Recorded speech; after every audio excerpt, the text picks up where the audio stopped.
فرمان مصطفیٰ صلی اللہ تعالیٰ علیہ وآلہ وسلم، جو لوگ اپنی مجلس سے اللہ پاک کے ذکر اور نبی پر درود شریف پڑھے بغیر اٹھ گئے تو وہ بدبو دار مردار سے اٹھے۔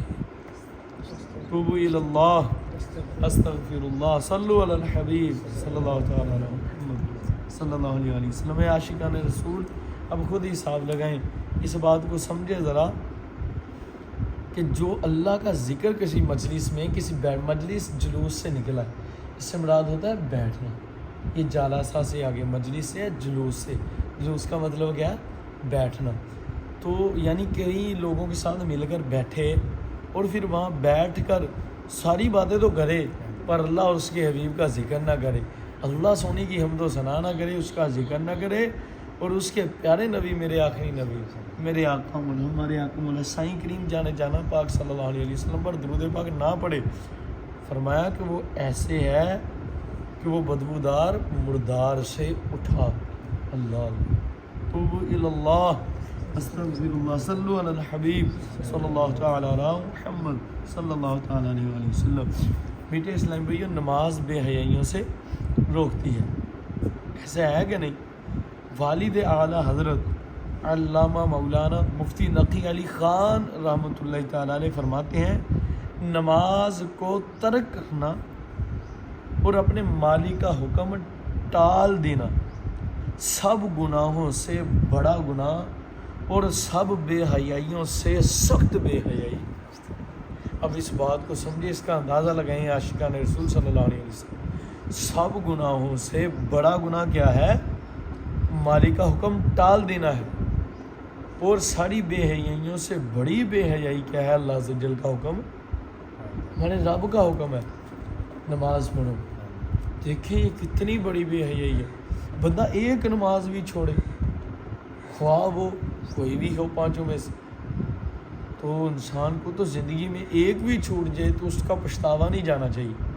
تو آج درجنوں نہیں ہزاروں نمازیں لوگوں نے چھوڑی۔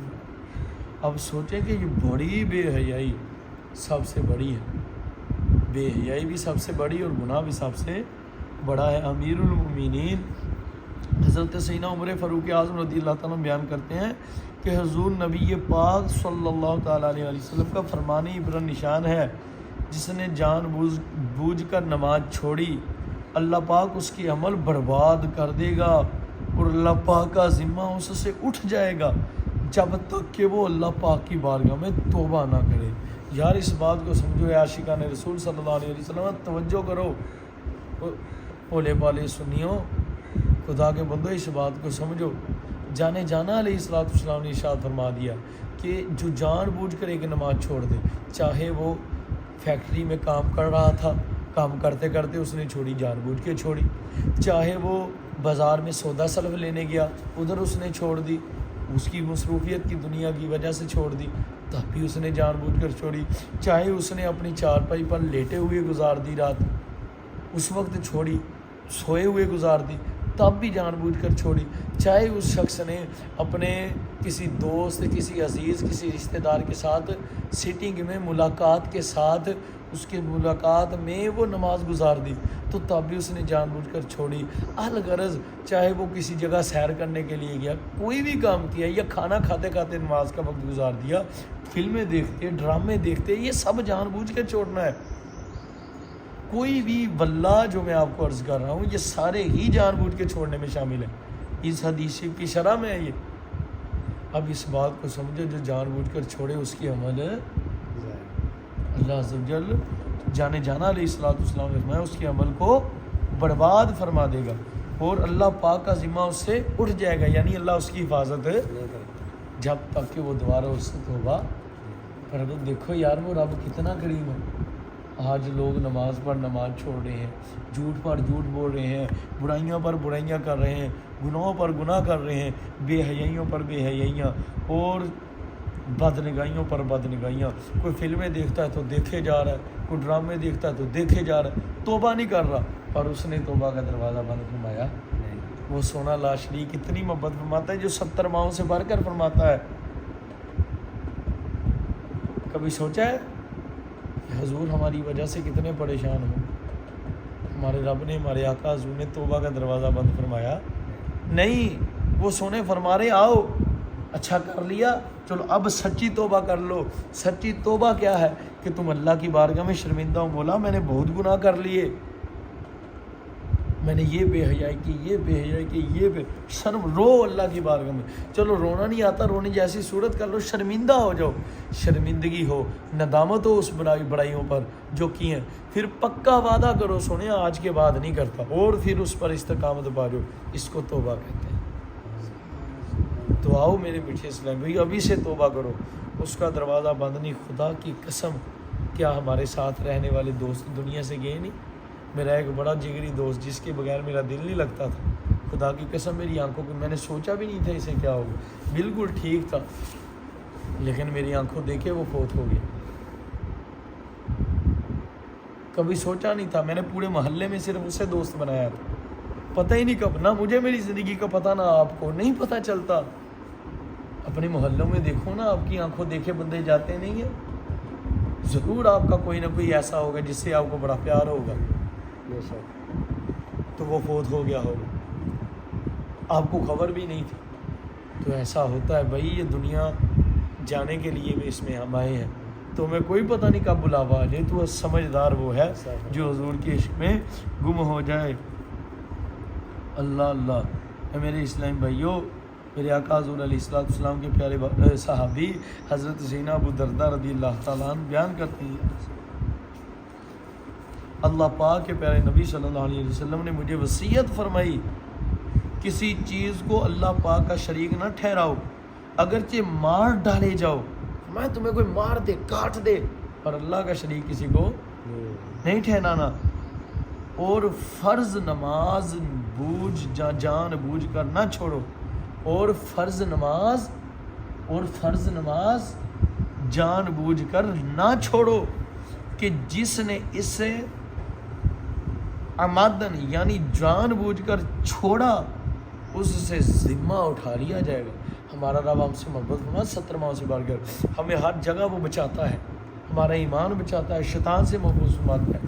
حضور فرماتے ہیں، فرمایا وہ ذمہ اٹھ جائے گا، اٹھا لیا جاتا ہے.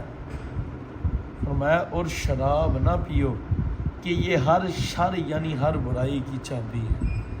عاشقان رسول ذرا سمجھیے، حضور کے عشق پاک میں جھوم کر، حضور کے عشق پاک میں گم رہ کر ہر وقت اللہ اس کے حبیب سے لو لگائے رکھے، اور ایمان کے بعد عقیدہ اہل سنت کو عافیت سے کامل سلامت پا لیجیے، اور اس کے ساتھ اس پر کامل ہو جائیے، اور ساتھ پھر نماز کی کبھی سستی کا مظاہرہ نہ کرے، نماز کو کبھی نہ چھوڑے، کبھی بھی نہ چھوڑے، کبھی بھی جماعت نہ چھوڑے.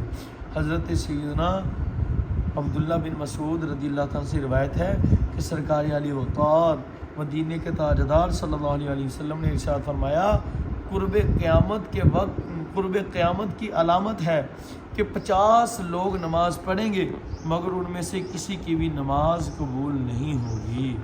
علامہ محمد بن عبد الرسول برزنجی رحمۃ اللہ تعالی علیہ اس حدیث پاک کے تحت فرماتے ہیں کہ اس کا معنی یہ ہے کہ وہ نماز کے شرائط و ارکان کا لحاظ نہیں رکھیں گے، جس کے سبب ان کی نماز صحیح نہیں ہوگی، اسی وجہ سے ان کی نماز بھی قبول. اب خود سمجھیں، عاشقان رسول جو نماز نہیں پڑھتا، اللہ کے نیک بندوں کی دعاؤں سے اس کا حصہ اٹھ جاتا ہے. بس میری بات میرے میٹھے اسلامی یہ غور سے سنیں، ساری سنیے، ذرا اس کو سمجھیں کہ حضور نے ارشاد فرمایا جس کا خلاصہ ہے جو نماز نہیں پڑھتا نیک بندوں کی دعاؤں سے اس کا حصہ اٹھا لیا جاتا ہے، اس کی دعا بھی قبول نہیں کی تھی. اب بندہ چاہتا ہے کہ وہ ہدایت پائے، اور وہ نماز نہیں جب پڑھتا پھر اللہ اس کی دعا بھی قبول نہیں فرماتا. نیک بندوں کی دعاؤں سے اس کا حصہ. تو میرے میٹھے اسلامیوں، یہ حضور کے صدقے اللہ نے اختیار دیا کہ تم نماز میں پختہ ہو جاؤ، 5 وقت کی نماز پڑھو. جب تم نماز پکی کر لو گے حضور کے عشق پاک میں تو پھر تمہاری دعائیں بھی قبول ہوگی، جو کوئی تمہارے لیے دعا کرے گا اس کی دعا بھی قبول ہوگی.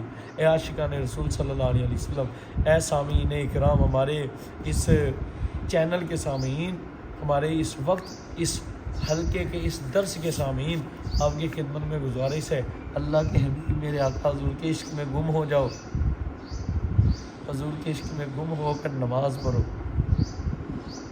5 وقت کی پڑھو، برے اعمال چھوڑ دو، حضور کی سنتوں کے پیکر بن جاؤ، خدا گواہ ہے کہ حضور تم پر راضی ہو جائیں گی، حضور راضی ہوگے، خوش ہوگے، میرا رب خوش ہو۔ آمین بجاہ النبی الامین صلی اللہ تعالی علی محمد صلی اللہ علیہ وسلم۔ دعا ہے کہ اللہ حضور کے صدقے میں حضور کا سچا بادب اور بابل کامل ترین تر بادب عاشق رسول اکرم بنا کر دنیا کی لالچ اور نفرت، دنیا کی لالچ اور محبت ہمارے دل سے نکال کر، نفرت ڈال کر، جیسا حق ہے حضور کے عشق کا جو تقاضا ہے سارے تقاضوں کو پورا کرتے ہوئے حضور کے عشق میں گم رہنے کی عمر دراز بالخیر اور خاتمہ بالخیر۔